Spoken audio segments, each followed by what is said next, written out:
पीठस्थ देवता प्रभु रामचंद्र जी महाराज, हनुमान जी महाराज, समर्थ रामदास जी महाराज, समर्थ सतगुरु आबा महाराज, गुरुदेव को प्रणाम करते हुए मैं थोड़ा सा चिंतन प्रस्तुत करता हूँ। और मैं बोल रहा हूँ वो आप तक पहुँच रहा है नहीं पहुँच रहा है, सुनाई दे रहा है, ये भी मुझे थोड़ी शंका है। बराबर, यदि आपको सुनाई न दे तो कृपया उस पर जो है सूचित करें, ताकि उसमें कुछ संभव हो तो कर सकें।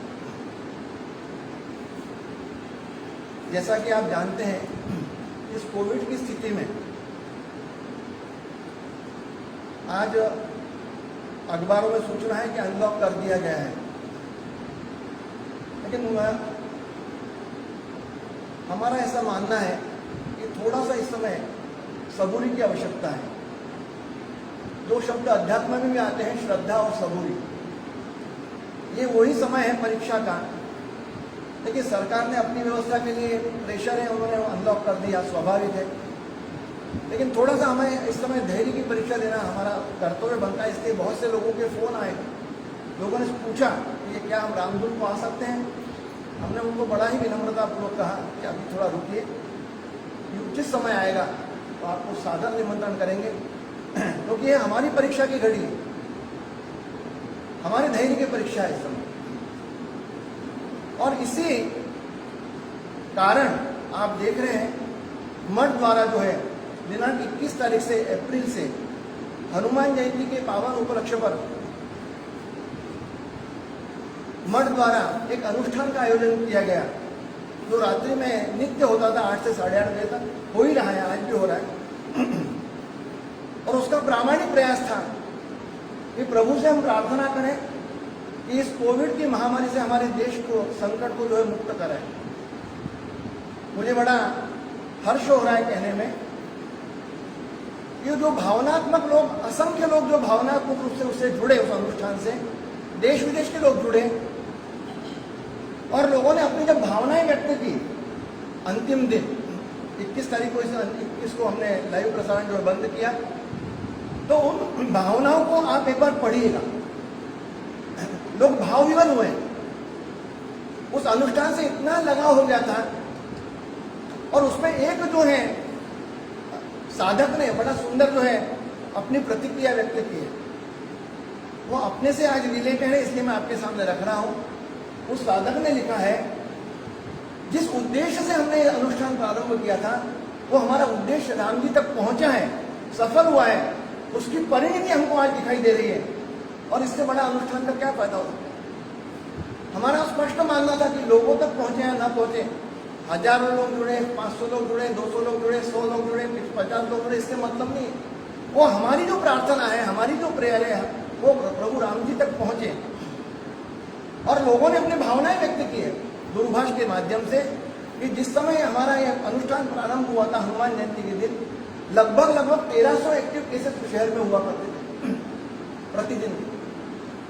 अब इसे हम माने न माने, मानो तो वही पत्थर होता है, मानो तो उसी की सीढ़ी बनती है, तो उसी का परमात्मा की मूर्ति भी उसी पत्थर की बनती है। ये तो हमारे मानने के ऊपर है। और आज की तारीख में 0 केसेस है, 0 केसेस है। मतलब कहीं ना कहीं तक हमारी जो भाव है, ये हमारा भाव काम करता है। और यही उपासना का सबसे बड़ा महत्व है।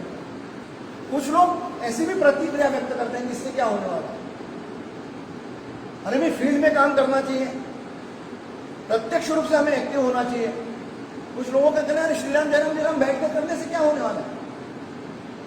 समर्थ रामदास जी एकमात्र ऐसे संत हैं कि जो प्रयत्नवाद को भी उतना ही महत्व देते हैं। तो वही सामर्थ्य है चळवळी के, जो जो करीत गयाचे, परंतु देते भगवंताचे अधिष्ठान पाहिजे। अधिष्ठान को भी उतना ही महत्व है।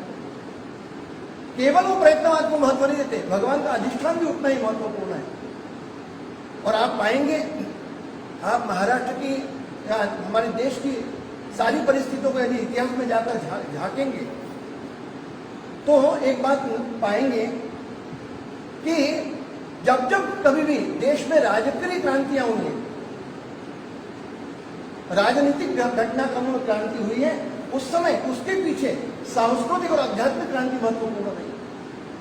महाराष्ट्र का यदि हम विचार करें तो संत ज्ञानेश्वर महाराज, नामदेव महाराज, एकनाथ महाराज, समर्थ रामदास तुकाराम महाराज 1300 सदी से लेकर 500-500 वर्षों तक केवल आध्यात्मिक और सामाजिक और सांस्कृतिक क्रांति किए, और उसी का परिणाम ये जो परसों 23 जून हमारे यहाँ हुआ है, छत्रपति शिवाजी महाराज हमारी हिंदवी स्वराज्य की स्थापना करने वाले, उनका परसों अभी 23 जून को तो हमारे यहाँ मनाया गया दिन। ये किसका परिणाम है? जो अनेकों वर्षों तक जो आध्यात्मिक और सांस्कृतिक क्रांति हुई है उसी का परिणाम है कि राजकीय क्रांति जो है हमें प्राप्त हुई। और जब राजकीय क्रांति प्राप्त होती है, राजकीय जागृति प्राप्त होती है, तो उसी का परिणाम होता है कि वो आध्यात्मिक जो हमारी विचारधारा है, जागृति है, उसका संरक्षण करती है। और हमारी जो जागृत आध्यात्मिक विचारधारा है वो राजनीतिक का, राजकीय जीवन का जो पोषण करती है। दोनों एक दूसरे के परस्पर पूरक हैं। राजकीय क्रांति आध्यात्मिक क्रांति को जो है वो संरक्षण करती है, तो आध्यात्मिक क्रांति राजकीय जीवन का जो पोषण करती है। इसीलिए श्री राम जयराम जी, आप यदि देखेंगे पुराना इतिहास उठाकर, संत ज्ञानेश्वर महाराज जी ने क्या किया उन्होंने? विठल विठल विठल, लाखों लोग विठल विठल रवमाणु, और उसी का परिणाम रहा कि वो हमें जो हमें चाहिए था वो प्राप्त हुआ। हमारी आज की भी परिस्थिति को उसी प्रकार है। हम प्रत्यक्ष कितने भी फील्ड में काम कर लें, जो फील्ड में काम कर रहे हैं उनके फ्रस्ट्रेशन देखिए। आज राजकीय जीवन कैसा हो गया है, भयानक है। जो उस फील्ड में काम करते हैं उनको मालूम है, हम कुछ नहीं कर सकते। इसीलिए तो हमारी प्रार्थना में समर्थ रामदास जी सरिका एक प्रयत्नवादी संत कहता है, कोठे जावे काय करावे, आरंभिली बोहरी, आरंभिली बोहरी, अपराधी जन चुकतची गेले, तुझा तुझी सावरी। हर व्यक्ति गलती कर रहा है, अपराधी है प्रभु, लेकिन हम नहीं संभाल सकते। अच्छा, मुझे पूछना था, आज की परिस्थिति में और पहले की परिस्थिति में फर्क दिखाई दे रहा है? दिखाई दे रहा है कुछ? वही परिस्थिति। एक व्यक्ति कितना भी चाहे कि हम ऐसा करेंगे, वो प्रामाणिक है, जी जान से लगा हुआ है दिल्ली में, लेकिन वो क्या करेगा? जब तक सारी जीवन प्रणाली में जब तक बदलाव नहीं आएगा तब तक हो ही नहीं सकता। और सारी जीवन प्रणाली बदलेंगे क्या? नहीं बदलती। इतने वर्षों का जो ढल रहा है उसी ढर्रे में हम चलना चाहते हैं, हम बदलना ही नहीं चाहते। और अतिशयोक्ति लगेगी आपको, कटु सत्य लगेगा। मैं तो कभी कभी कहता हूं, हो सकता है मेरा वो न्यूनगंड हो, इंफिनिटी कॉम्प्लेक्स हो, या मेरा हो सकता है फ्रस्ट्रेशन हो। मैं तो कहता हूं कि अब तो समय आ गया कि प्रलय के बिना तो ये सृष्टि बदलेगी नहीं, विचारधारा ही नहीं बदलेगी व्यक्ति।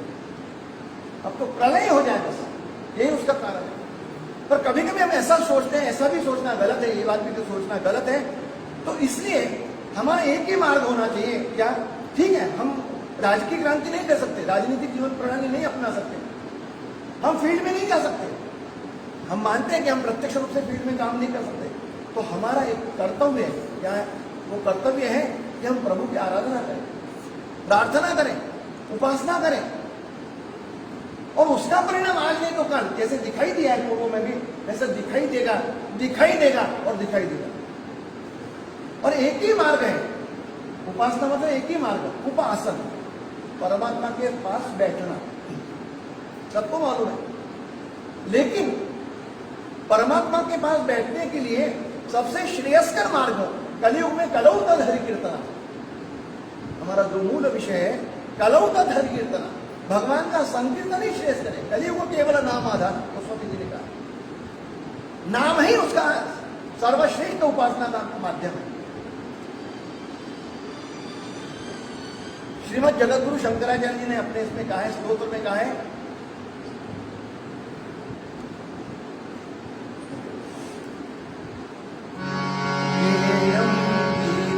नाम सहस्त्रम, गेयं गीता नाम सहस्त्रम, गेयं श्रीपतिरूपमजस्त्रम, देयमतिन धनाय च वित्तम, देयं सज्जन संगे चित्तम, भज गोविंदम गोविंदम भज गूढ़मते। गेयम गीता नाम सहस्त्रम, यहाँ गीता का भी उल्लेख किया है। श्रीमद् जगतगुरु शंकराचार्य जी महाराज ने उपासना का जो रहस्य है उसको हम थोड़ा चिंतन के माध्यम से देखें।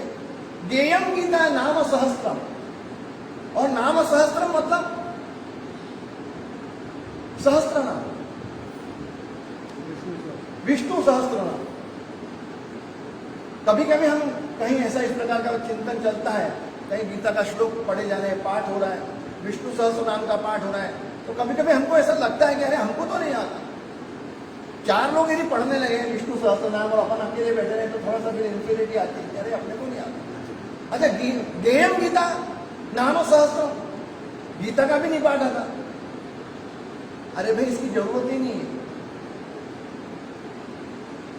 हम जिस उपासना का आश्रय अनुष्ठान के रूप में ले रहे थे, उसमें क्या ले रहे थे? पहला स्तोत्र था श्री राम रक्षा स्तोत्र, उसमें क्या कहा है? सहस्त्र नाम तत्तुल्यम राम नाम वरानने। जिसे सहस्त्र नाम नहीं आता है, विष्णु सहस्त्र नाम नहीं आता है, जरूरत ही नहीं है। इसका मतलब मैं उसका खंडन कर रहा हूं, ऐसा भी नहीं है। नहीं आता है तो उसमें ऐसा चिंतन करने की बात नहीं है, चिंता करने की बात नहीं है, शोक करने की बात नहीं है। भगवान ने ऐसी व्यवस्था कर दी है। हे वरानने, हे पार्वती, भगवान देवादिदेव महादेव शंकर जी बता रहे हैं पार्वती को, हे पार्वती, सहस्त्र नाम तत्तुल्यम राम नाम वरानने। अरे भगवान का एक ही नाम ले लो, वो ही काफी है, जरूरत ही नहीं है। सहस्त्र नाम तत्तुल्यम राम नाम वरानने। इसीलिए यदि आप देखेंगे उपासना में, किसी भी उपासना, किसी भी स्तोत्र में जाएंगे, हमने देखा या नहीं देखा मालूम नहीं, गौर किया नहीं किया मालूम नहीं, स्तोत्र हम कहते हैं। क्यों कहते हैं? विष्णु सहस्रनाम क्यों याद करते हैं? भाई श्री राम जय जयराम करने में थोड़ा सा कभी कभी मन ऊब जाता है। मन में वैविध्यता मन का एक साधन है। मन को नया चिंतन चाहिए, थोड़ी रामधुन चाहिए, फिर जाप कर लेगा, फिर ध्यान कर लेगा, फिर ज्यादा देर ध्यान नहीं कर पाएगा, ये तो फिर इधर उधर का ध्यान करने लगेगा, फिर थोड़ा सा उठेगा, अब क्या है, अब स्तोत्र पाठ कर लो।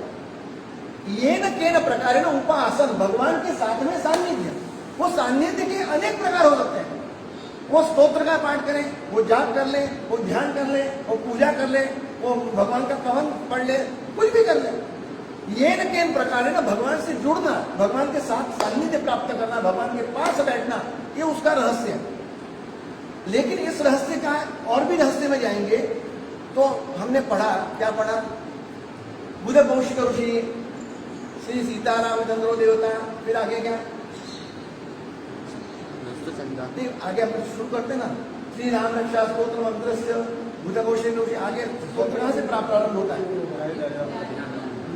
जब आप आगे चलेंगे, राम सहस्त्र नाम तत्तुल्यम, आप पाएंगे सिवाय राम नाम के कुछ है ही नहीं। आप देखेंगे, पढ़िए उस स्तोत्रों को ढंग से, भगवान का गुणगान नाम ही है। नाम की व्यापकता को समझिए। उस स्तोत्र में कुछ भी नहीं है। हम भीम रूपी कहते हैं, ध्यान से देखा, भीम रूपी,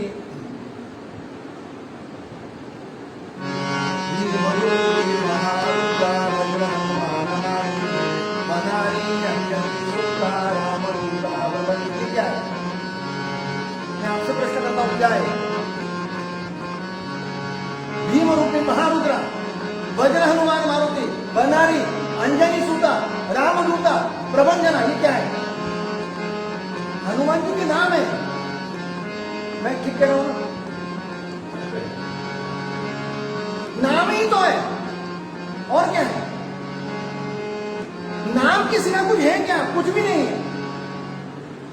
नाम नाम नाम।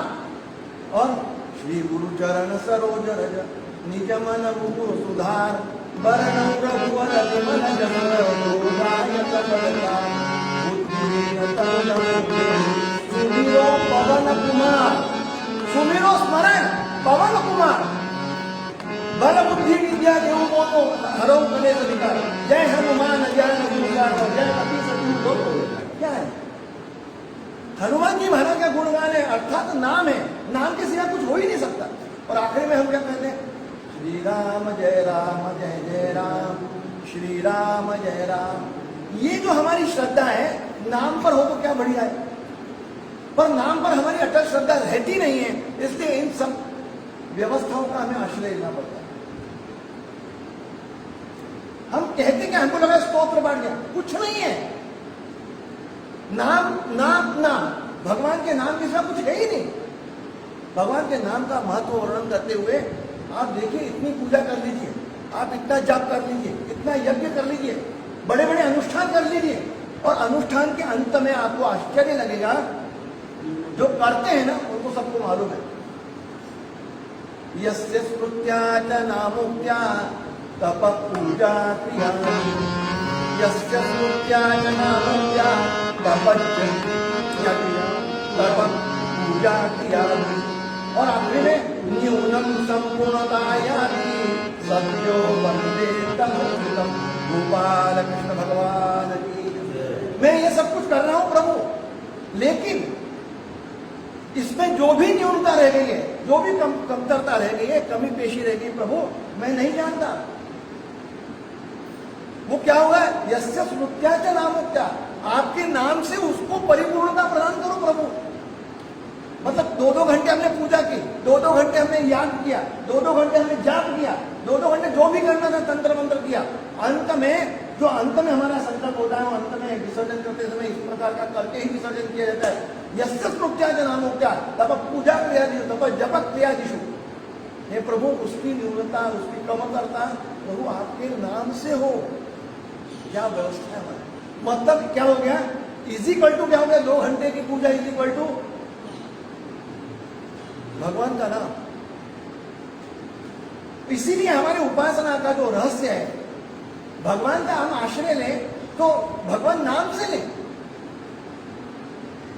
लेकिन फिर मैं आता हूं अपने मूल विषय पे, जो मेरा परम प्रिय विषय है। इसके रिजल्ट हमें क्यों दिखाई नहीं देते हैं? क्योंकि हमारी श्रद्धा नहीं होती, हमारा विश्वास नहीं होता। नाम में ताकत नहीं है कि ताकत है, लेकिन हमारा पूर्ण रूप से विश्वास होता है क्या? उसमें नहीं होता। हम लेते हैं और लेते भी हैं, मतलब समझ रहे हैं? हम नाम भी लेते हैं, हम सब कुछ करते हैं और नाम भी लेते हैं। हमारे आए हुए संकट पर नामे संकट नासती मोह समर्थन रामदास जी ने कहा है। हमारी ताकत है उसमें, नाम में, कि वो सब कर सकता है, लेकिन हमारा विश्वास नहीं है। मुझे वो कबीरदास जी के आगे परसों कबीर जयंती हुई, कल की परसों हुई है, मुझे बड़ा उनका स्मरण आ रहा है। वो बड़ा ही सुंदर उनका उदाहरण है। श्रद्धा कितनी होनी चाहिए कि कमाल उनका बेटा है, और कमाल के पास में लोग आते थे, कबीरदास जी के पास लोग आते थे कि महाराज हमारे पास ये संकट है। पापा है, पिताजी है? उसने कहा पिताजी नहीं है, क्योंकि वो रोगी था, उसको ज्वर था, बुखार था। उसने पूछा आप क्यों आए? उसने कहा बुखार है मुझे। बस इतनी सी बात। कमाल बोलता है उनका बेटा, इतनी सी बात। हाँ मेरे पास आइए, मैं कर देता हूँ। पिताजी क्या करते हैं? ठीक ही करते हैं। हाँ बोले पिताजी के पास आया, वो कोई पढ़ते हैं और ठीक हो जाता है। बोले मैं पढ़ देता हूँ, उसमें क्या बड़ी बात है? कमाल ने पढ़ा, क्या पढ़ा? श्री राम जय राम जय जय राम, श्री राम जय राम जय जय राम, श्री राम जय राम जय जय राम, जाओ। और आपको आश्चर्य होगा, उसका बुखार उतर गया। वो जब लौट कर आया कि महाराज, कबीरदास जी बैठे थे, वो दूसरे दिन नमस्कार करने आया, महाराज क्या हो गया? बोले ऐसा समय कल आया था, मुझे बुखार था, आप तो नहीं मिले, लेकिन कमाल की कृपा से मुझे जो है ठीक हो गया मैं। अच्छा, कमाल ने ठीक है? हाँ कमाल ने कमाल कर दिया। अरे और तो उन्होंने कहा कमाल को बुलाया, क्या कहा तुमने क्या किया? कमाल ने कहा मैंने कुछ नहीं, जो आप करते हैं वो क्या किया? कुछ नहीं। श्री राम जय राम जय जय राम, श्री राम जय राम जय जय राम, श्री राम जय जय राम। पिताजी 3 बार कहा और वो ठीक हो गया। 3 बार सुनते तक कमाल के गाल पर कसकर जो है निपटता है। अरे मूर्ख, जो काम 1 डोज में हो सकता है उसको तूने 3 डोज दूंगा। एक नाम जो काम कर सकता था उसको 3 बार को उच्चारण करने, 3 ट्रिपल डोज हो गया। ये क्या है? श्रद्धा है, ये विश्वास है। श्रद्धा विश्वास रूप में जो कहे वो यही है।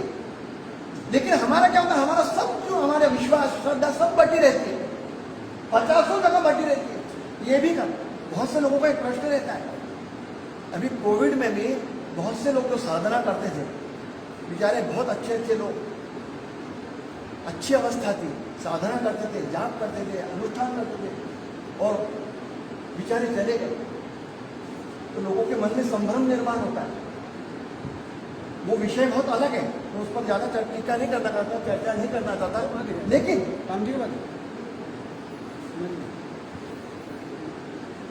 लेकिन एक बात और भी है कि हमारी श्रद्धा भी तो भटकती रहती है, हमारी श्रद्धा भी तो टटोलती रहती है। क्या हमारी श्रद्धा उस पर ठाम रहती कि नहीं? यही बस, दैट्स इनफ, हम यही रहेंगे।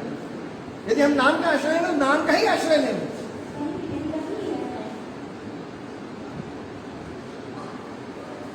हम नाम का ही आश्रय लेंगे। ऐसा होता है क्या? नहीं होता। हम नाम का भी आश्रय लेंगे। जो अनेकों उपाय चलते हैं उसमें से एक होता है नाम या भगवान का आश्रय। पूर्ण रूपे से हम पूर्ण रूपे में भगवान का आश्रय रहते हैं। क्यों? क्योंकि हमारी जो आश्रय के स्थान है वो बटे हुए हैं, इसीलिए हम अनन्य हो ही नहीं पाते। भक्ति सूत्र में एक सिद्धांत है, क्या? अनन्य होना चाहिए। अनन्य का अर्थ है न अन्य, अन्याश्रिता नाम त्यागो अनन्यता, ऐसी भक्ति सूत्र में जो नारद जी ने कहा, ठीक है ना?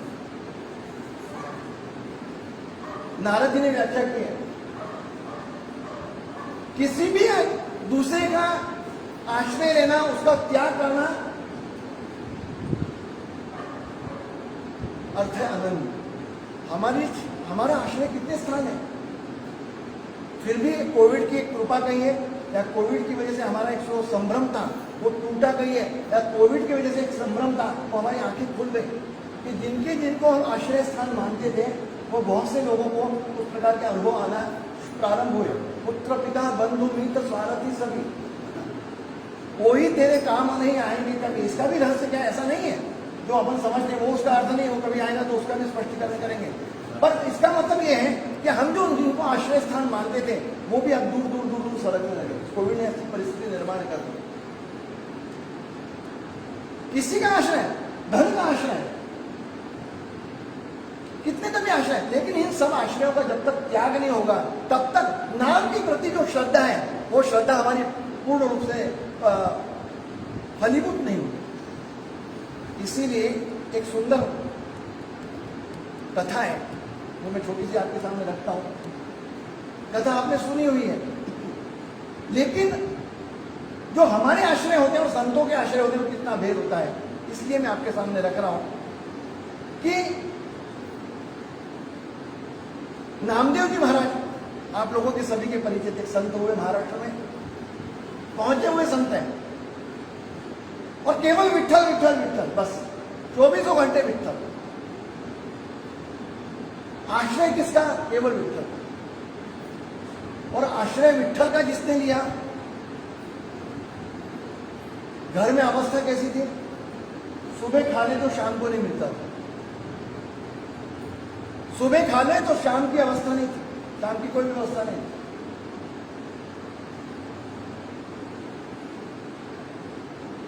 छोटे छोटे बच्चे थे, भूख से बिलखते थे, रोते थे, मां के पास जो है पहुंचते थे, मां भी क्या करे।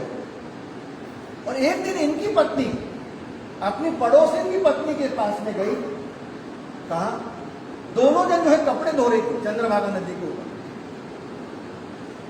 पड़ोसन जो है संपन्न थी, पंच पकवानी बनते थे सुबह शाम उसका। तो दोनों सहेलियों की जो है आपस में चर्चा चली। उसने उससे पूछा कि तुम बड़ी श्रीमंत हो, तुम बड़ी संपन्न हो, और हमें तो खाने को भी नहीं मिलता, सुबह खा लेते और शाम को नहीं मिलता। छोटे छोटे बच्चे जो बिलखते हैं, रोते हैं, और इनको मैं कहती हूँ तुझे विठ्ठल विठ्ठल विठ्ठल 24 घंटे विठ्ठल विठ्ठल से कहीं पेट भरता है क्या? उसके मन का जो भाव था वो कहने लगे तुम क्यों संपन्न हो, ये उसने पूछा। और जब उसने इसका वर्णन सुना तो उसकी भी आंखों से जो है आंसू आए, वो भी रोमांचित हो गई। उसने कहा बहन एक बात ध्यान रखना, मैं बता रही हूं लेकिन किसी को बताना मत। हमारे यहां पारस पत्थर है और पारस पत्थर होने के कारण हम जब चाहे मन में आता है तब लोहे को हम उसको स्पर्श कराते हैं और लोहे को स्पर्श कराते उसका सोना हो जाता है और उसको सोने को बाजार में बेच के आते हैं। तभी से हमें कोई दिक्कत ही नहीं। पारस पत्थर लिया, लोहे को लगाया, सोना हुआ, उसको बेचा है, इसीलिए हम पंच पकवान न खाते। इसलिए क्या कह रहे हो? हाँ बहन सच में। ये रोने लगे, उसको भी दया आ गई, न जाने उसके मन में क्या हुआ उस दिन। और उसने कहा कि बहन एक काम कर, तूने अपना वर्णन किया है, मेरे से देखा नहीं गया, मेरे से कहा नहीं गया, मैं एक काम करती हूँ, मैं एक दिन के लिए तुझे अपना पत्थर देती हूँ, उस पत्थर को एक दिन अपने घर पे ले जा, तुझे जिसको जिसको लगाना है उस लोहे को सोना कर ले और उसके बाद मुझे ला दे। तेरा भी काम हो जाएगा, तेरी भी चूक, मेरी भी चूक, मेरा भी काम हो जाएगा, तेरे को भी संपन्नता आ जाएगी। जो सुबह खाने को नहीं मिलता, रात को नहीं मिलता, सब सब। उसने कहा बहन बहुत तेरी कृपा होगी, मैं कभी भूलूंगी नहीं ऐसे उपकार तेरे। नहीं बोले ले जा। उसने उसको पत्थर दे दिया नामदेव महाराज की पत्नी को। वो पत्थर लेके घर पर आई। घर पर आने के बाद घर में जो लोहा लंगड़ भी तो नहीं था, घर ऐसा था। लोहा लंगड़ कहीं से इकट्ठा किया, उसको लगाया, पारस को लगाया, उसका सोना बना। सोना बनने का बेच कर आई। बेचने के बाद घर में जो है पंच पकवान तैयार किए, पंच पकवान परोसे। और नामदेव जी महाराज भोजन के समय में विठ्ठल विठ्ठल विठ्ठल विठ्ठल करते हुए जब आए तो देखा कि आज तो पंच पकवान में किस कहा तो दाल में, अपन दाल खाते थे तो दाल में पानी कितना, और दाल कहाँ ढूंढना पड़ती थी कि दाल ही नहीं मिल रही उसमें हाथ डुबोने के बाद में। और चावल के ऊपर डाली हुई दाल वो इतने चारों दिशाओं में बहती थी कि पता ही नहीं पड़ता था क्या है। ये हमारी अवस्था है, नामदेव जी महाराज कहते हैं। और आज तो पंच पकवान। उसने कहा कहां से आए? पत्नी बोला कैसे, कहां से आए? बोले नाथ उसको छोड़ो, आपको भोजन करिए, आपको क्या करना है इसे देना। बोले नहीं, मेरा भी कर्तव्य है, तुम मेरी अर्धांगिनी हो, मुझे तो बताओ ये कहां से आए। नामदेव जी ने कहा नहीं मुझे बताओ, मुझे मेरी सौगंध है, जब मेरी कसम है, विठ्ठल की कसम है, मेरी सौगंध है। तो उससे रहा नहीं गया। उसने कहा बताओ। ऐसा ऐसा पड़ोसन ने जो है मुझे जो है वो एक पारस पत्थर दिया है, उस पारस पत्थर का प्रभाव है कि मैंने उसको स्पर्श किया, लोहे का सोना किया, सोने को बेचकर मैंने ये पंच पकवान बनाए। और आप चिंता नहीं कीजिए, अब हमारी व्यवस्था बहुत अच्छी है, बहुत मैंने करके रखा है, महीना 2 महीने तो देखने की जरूरत थी। नामदेव जी का क्या करिए, हाँ हाँ अरे वाह पारस वाले पारस, हाँ पारस मुझे दिखाओगे? दिखाती हूँ। अब उसको क्या मालूम, वो पारस लेकर आई, नामदेव जी महाराज के हाथ में।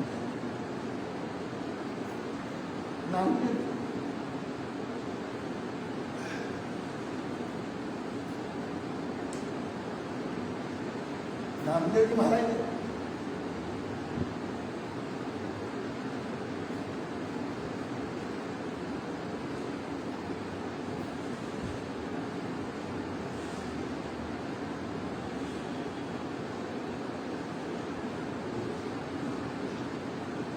पारस को उठाया